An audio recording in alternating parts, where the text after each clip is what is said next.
मोदी जस्तो political celebrity अथवा भनौँ न अघि मैले नाम लिएका विभिन्न देशका राष्ट्राध्यक्षहरू जस्तो उहाँहरूले आएर त्यो ठाउँमा बसेर त्यसको महिमा गाइदिँदाखेरिमा अथवा बताइदिँदाखेरिमा चाहिँ त्यसको माइलेज चाहिँ त्यो अब पैसामा पनि हिसाब गर्न नसक्ने हुन्छ। र अहिले मोदीको यो पछिल्लो भारत हाम्रो यो चाहिँ लुम्बिनी के चाहिँ गर्छ भने दुईवटा कुरो चाहिँ सँगसँगै मेसेज दिन्छ। किन भन्दाखेरि उहाँ बुद्ध जन्मेकै ठाउँमै आउँछु भनेर आउँदै हुनुहुन्छ भनेपछि त्यो नै मेजर हाम्रो चाहिँ नि हामीले माइलेज पनि त्यो पनि भयो। अब हामीले बुद्धवास बन्यो नेपाल भनिरहनु पर्दैन अब त्यो त्यतिकै अनफेम भयो। अनि अर्को चाहिँ साथसाथै अब हाम्रो जुन सेकेन्ड इन्टरनेसनल एयरपोर्ट पनि त्यही दिनबाट खुल्ला हुँदैछ। त्यसले पनि कस्तो छ भन्दामा यो दुई तिनवटा कुराले चाहिँ यो पालिको भ्रमण चाहिँ असाध्यै महत्त्वपूर्ण भनेर लाग्यो। एक त अघि बुद्धको कुरा होइन, अर्को दुई चाहिँ हामीले माइस इभेन्ट्स ठुल्ठुला गर्न सक्छौँ भन्ने खालको पनि होइन कुरा। र साथसाथै अब आजको दिनबाट होइन मोदी नै आएको दिनदेखि चाहिँ नि हाम्रो सेकेन्ड इन्टरनेसनल एयरपोर्ट पनि खुल्दैछ भन्ने खालको कुरा। तिनवटा मेसेज चाहिँ हामीले एक फ्लोमा दिन सक्छौँ क्या। र अहिलेसम्मको हाम्रो असजिलो भनौँ न अब जुन नेपाली व्यवसायहरूले लागि चाहिँ खड्किरहेको लुम्बिनीमा चाहिँ अन्तिममा आउँथ्यो क्या। अनि हामीले चाहिँ कसरी मार्केटिङ गर्नु खोज्दा चाहिँ खास पहिला जन्मेको ठाउँमा जाने, त्यसपछि ध्यान गरेको ठाउँमा, त्यसपछि ज्ञान बाँडेको ठाउँमा, त्यसपछि बल्ल मृत्यु भएको ठाउँमा जाने, त्यो गर्दाखेरिमा चाहिँ राम्रो हुन्छ भन्ने खालको मेसेज चाहिँ दिन्थ्यौँ।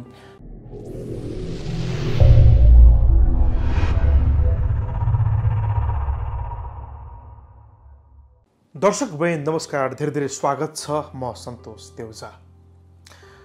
दर्शकवृन्द, भारतीय प्रधानमन्त्री नरेन्द्र मोदीको 5औं भ्रमण नेपालमा हुँदैछ। दर्शकवृन्द, योभन्दा पहिले राजनीतिक भ्रमण अलावा मोदीले पशुपतिनाथ, जनकपुर, मुक्तिनाथको भ्रमण गरिसक्नु भएको छ, धार्मिक भ्रमण। दर्शकवृन्द, अब बुद्ध जयन्तीको अवसरमा 2566औं बुद्ध जयन्तीको अवसरमा लुम्बिनीमा हुने विशेष समारोहमा प्रमुख अतिथिको रूपमा नरेन्द्र मोदी सहभागी हुँदै हुनुहुन्छ।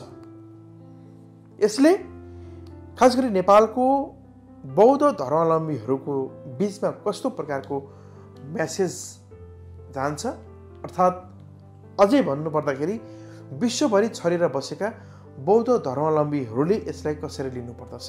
हिजोको दिनमा अति हिन्दूवादी नेताको रूपमा पहिचान बनाएका मोदीको यो भ्रमणले के अर्थ दिन्छ?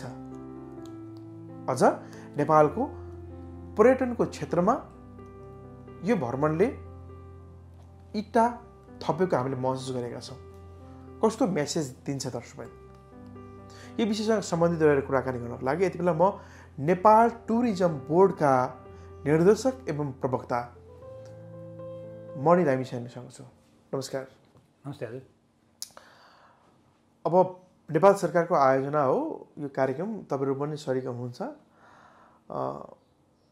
खास गरी नरेन्द्र मोदीको यो भ्रमणले नेपालको पर्यटन क्षेत्रमा चाहिँ कस्तो प्रकारको सन्देश दिएको छ, दिन्छ? मुख्य रूपमा नरेन्द्र मोदीलाई हामीले पर्यटन क्षेत्रले मुख्य रूपमा चाहिँ नि उहाँलाई हामीले पोलिटिकल सेलिब्रिटी भनेर चिन्छौँ।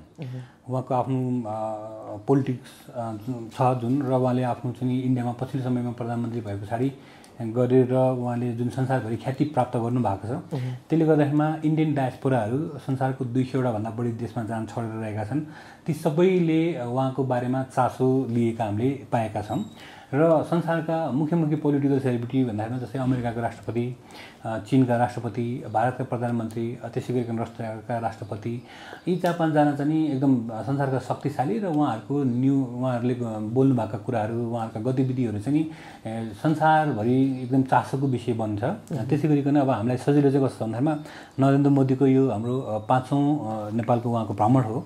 र पहिलोचोटि उहाँ नेपाल आउँदाखेरिमा उहाँले नेपालको संसदमा गर्नुभएका सम्बोधनहरूदेखि लिएर नेपालको पशुपतिनाथमा गर्नुभएको दर्शनलाई चाहिँ करोडौँ मान्छेहरूले हेरेका थिए। त्यसै गरिकन पछिल्लो पटक उहाँ नेपालको जनकपुरबाट सुरु गरेर उहाँले पशुपति, त्यसै गरिकन यता मुक्तिनाथ जाँदाखेरिमा चाहिँ हामीले पर्यटन क्षेत्रले चाहिँ खरब रुपियाँभन्दा बढीको चाहिँ हामीले फ्रीमा पब्लिसिटी पाएका थियौँ त्यति बेला। हजुर, त्यो चाहिँ किन भन्दाखेरिमा अब हामीले खरबभन्दा बेसी पैसा खर्च गरेर पनि नपाउने पब्लिसिटी तपाईँले पाउनुभएको थियो। हजुर, मोदीको भ्रमण पछाडि त्यहाँको पर्यटकहरूको फ्लो चाहिँ कस्तो भयो सर?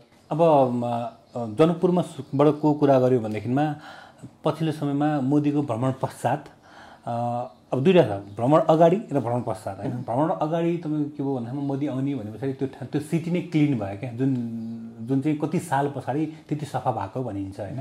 त्यसै गरी वाल पेन्टिङहरू गर्दाखेरि जनकपुरै अहिले त्यसले काँचुली फेरि एउटा नम्बर 1 त्यो चाहिँ आउनुभन्दा अगाडि। अब आइसके पछाडि होटलहरूको कम्तीमा पनि 20-25वटा नयाँ होटलहरू बने। त्यसै गरिकन पर्यटक आगमन चाहिँ 700% बढी बढ्यो भन्ने खालको त्यहाँको व्यवसायले भन्नुहुन्छ। साथै पशुपतिमा पनि इन्डियन भिजिटर्सको फ्लो असाध्यै बढेको भनेर अब पशुपति विकास कोषले हामीलाई जानकारी दिएको छ। भ्रमण लगतै हजुर। मुक्तिनाथमा पनि अब 5-6 गुणाभन्दा बढी मोदी आउनुभन्दा अगाडि र मोदी आउनुभन्दा पछाडि चाहिँ 5-6 गुणाभन्दा बढी मुक्तिनाथ क्षेत्रमा बढेको र त्यसको इम्प्याक्ट चाहिँ पोखरामा पनि परेको देखिन्थ्यो। किनभने पोखराको होटलमा पनि पछिल्लो समयमा मोदी आएर गइसके पछाडि मुक्तिनाथमा उहाँले जुन स्पेसल खालको पूजा गर्नुभयो त्यस पछाडि पोखराको होटलको बुकिङ पनि उच्च दरमा बढेको र अफ सिजनमा खासै नचल्ने होटलहरूमा पनि इन्डियन गेस्टहरू चाहिँ भरिभर हो। अब इन्डियन पनि स्पेसली त्यो बेलामा चाहिँ मोदीको अलिकति बढी फलोवर चाहिँ हाम्रो यता कर्नाटका होइन, अब यता साउथपट्टिको अलिक बढी फोकस थियो। त्यसले गर्दाखेरि त्यतापट्टिको भिजिटर्सहरू मजासँग बढेको र साथसाथै अल इन्डियाबाट आउने भिजिटर्सहरूको फ्लो पनि मुक्तिनाथमा कम्तीमा 6-7 गुणा बढेको हुनाले पोखराको होटलहरूले पनि त्यही हिसाबमा चाहिँ बिजनेसहरू पाएका थिए होइन। यो चाहिँ तपाईँको अघिल्लो टाइमको भयो र फेरि मोदीको त्यो बेलाको एउटा राम्रो फोटो सेसन थियो। मुक्तिनाथमा दर्शन गरे पश्चात चाहिँ उहाँले हिमालपट्टि होइन, हिमाल ब्याकग्राउन्डमा राखेर यस्तो टोपी क्याप चाहिँ यस्तो गर्नुभएको एउटा फोटो थियो। त्यो चाहिँ करोडौँ मान्छेहरूले, संसारभरिका करोडौँ मान्छेहरूले हेरेका छन् र लाखौँ पटक त्यो सेयर 2 सेयरहरू भएको छ। त्यसले पनि चाहिँ के प्रमाणित गर्यो भन्दाखेरिमा मुक्तिनाथ गएर पछिल्लो समयमा त्यसरी त्यो स्टाफमा फोटो खिच्ने एउटा होडबाजी पनि चलेको छ होइन। र साथसाथै अब भिजिटर्सहरूको जुन मैले भने नि खरबौँ रुपियाँ बराबर चाहिँ अब नेपाल पर्यटन बोर्डले विज्ञापन गर्ने हो भने पनि हामीले त्यो खालको पर्यटकहरू भेट्दैनौँ क्या। किनभने हामीले त हाम्रो ठाउँ राम्रो छ आऊ भन्ने हुन्छ। अब हामीले राम्रो भने जस्तै अन्य देशहरू जस्तै नेपालको कम्पिटिटिङ डेस्टिनेसन्सहरू छ, तपाईँ श्रीलङ्का भन्नुहोस्, बङ्गलादेश भन्नुहोस्, मालदिभ्स, इभन मिडल इस्ट, उनीहरूले पनि हाम्रो देश राम्रो छ भनेर भन्छ नि। तर मोदी जस्तो पोलिटिकल सेलिब्रिटी अथवा भनौँ न अघि मैले नाम लिएका विभिन्न देशका राष्ट्राध्यक्षहरू जस्तो उहाँहरूले आएर त्यो ठाउँमा बसेर त्यसको महिमा गाइदिँदाखेरिमा अथवा बताइदिँदाखेरिमा चाहिँ त्यसको माइलेज चाहिँ त्यो अब पैसामा पनि हिसाब गर्न नसक्ने हुन्छ।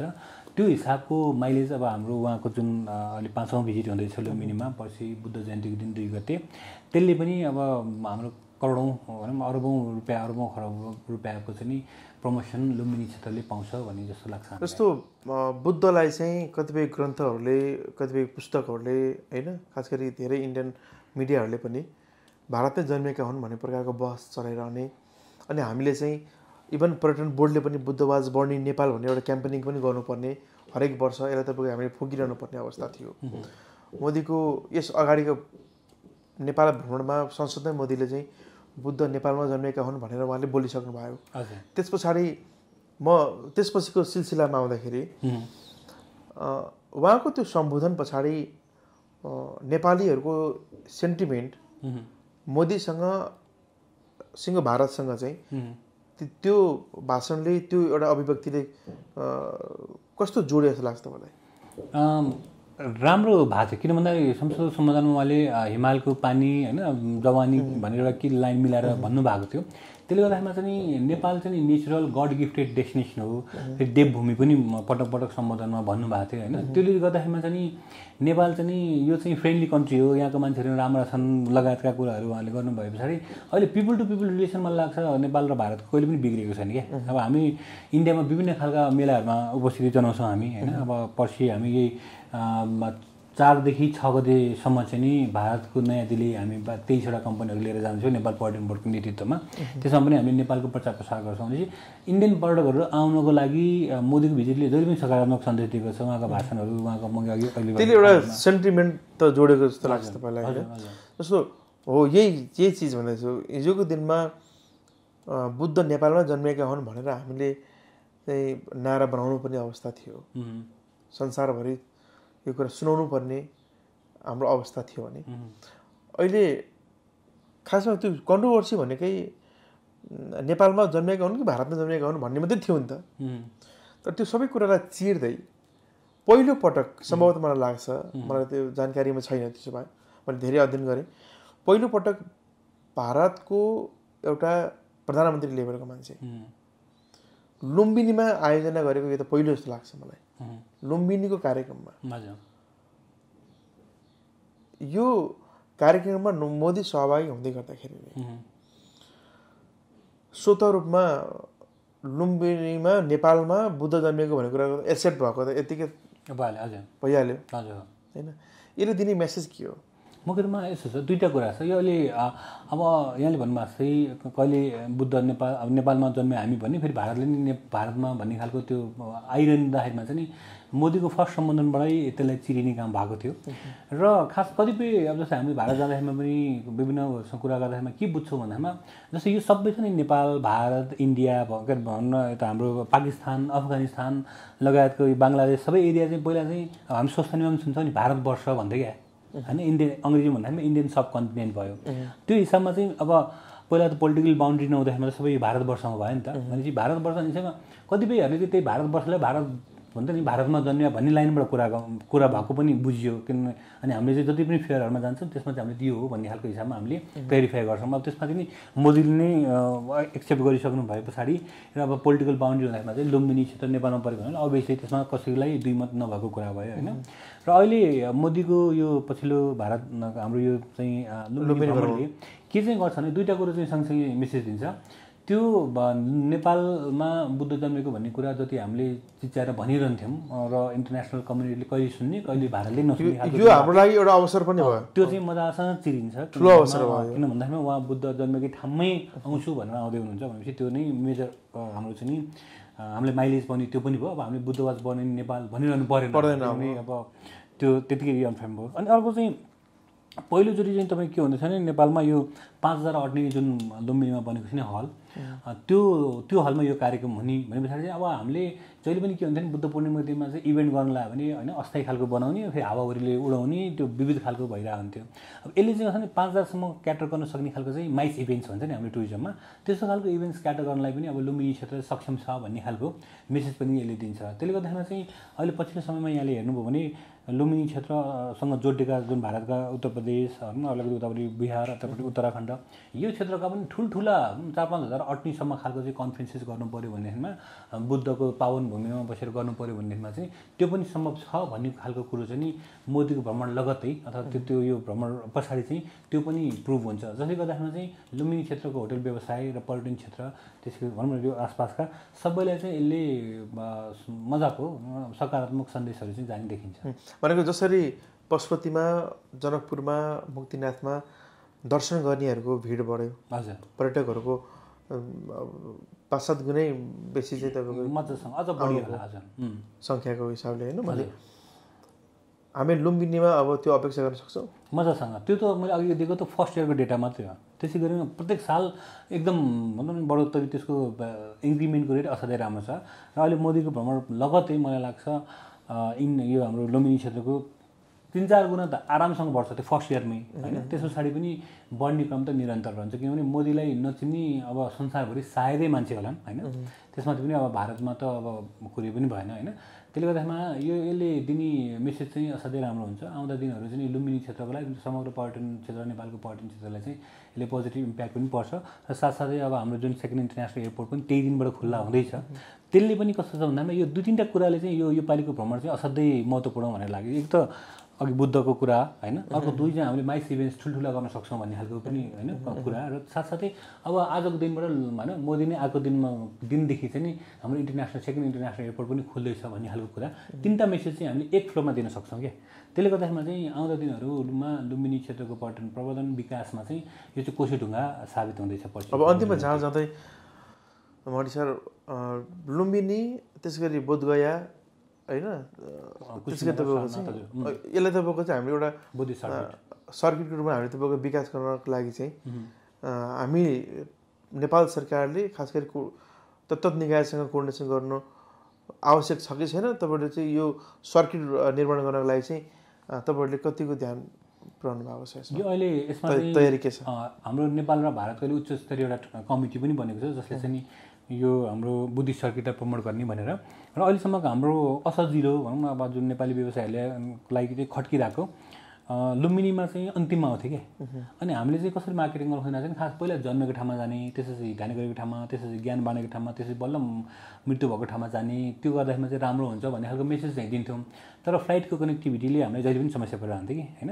अब पर्सि 2 गतेबाट चाहिँ त्यो पनि हाम्रो समस्या समाधान हुन्छ, किनभने लुम्बिनीमा इन्टरनेसनल एयरपोर्ट बनिन्छ। त्यो भएर फर्स्टमा अब चाहिँ लुम्बिनी आएर अनि चाहिँ तपाईँको त्यसपछि इन्डियाको ठाउँतिर जाँदाखेरि चाहिँ अब उपयुक्त हुन्छ भनेर अब हामीले चाहिँ त्यो खालको मेसेज दिनलाई पनि, कम्युनिकेट गर्नलाई पनि अब सजिलो हुन्छ। दुईटा देशलाई यसले जोड्ने भयो यो सर्किटले, जोडिरहेको छ। र फेरि हाम्रो नेपाली व्यवसायहरूको जहिले पनि गुनासो के हुन्थ्यो भन्दामा चाहिँ लुम्बिनीमा लास्टमा आए होइन। अनि कतिपय चाहिँ सबै उतिरबाट इन्डियाबाट नै सबै चाहिँ टुर गरेर नेपालमा नछिरिरहेको अवस्था पनि छ, किनभने काठमाडौँ जस्तै इन्टरनेसनल टुरिस्टहरू चाहिँ काठमाडौँबाट लुम्बिनी गर्दाखेरि कस्ट महँगो हो भनेर जुन खालको गुनासोहरू आइरहन्थे।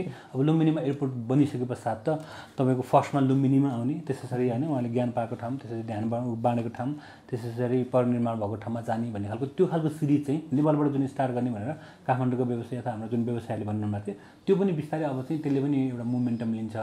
र अर्को चाहिँ मैले देखेको लुम्बिनीमा बिस्तारै पर्यटकहरूको चहलपहल बढ्न थालेपछि अब लुम्बिनी क्षेत्रका होइन 5 नम्बर हाम्रो चाहिँ लुम्बिनी प्रदेशका अब स्वर्गद्वारी लगायत अन्य क्षेत्रहरू, लुम्बिनी तराई क्षेत्र भयो, त्यसै गरी हामीले तराई र पहाड होइन, अब पाल्पाको हिल स्टेसनहरू लगायत, त्यसरी अर्को वाइल्ड लाइफ अलिकति गयो भने चितवनतिरको होइन, अलिकति चाहिँ तपाईँ एडभेन्चर एक्टिभिटी गर्नु भने पोखरातिर गयो चाहिँ अब त्यो खालको प्याकेजेसहरूलाई पनि होइन अब लुम्बिनीको व्यवसायहरूले चाहिँ अब अगाडि बढेर यसलाई चाहिँ यतातिर पनि कनेक्ट गर्नुपर्छ भन्ने लाइनमा चाहिँ हामी अगाडि बढ्नुपर्ने देखिन्छ। र यो खालको रणनीतिक बजारीकरण गऱ्यो भनेदेखिमा आउँदा दिनहरू असाध्यै सुखद देखिन्छ त्यो क्षेत्रको लागि।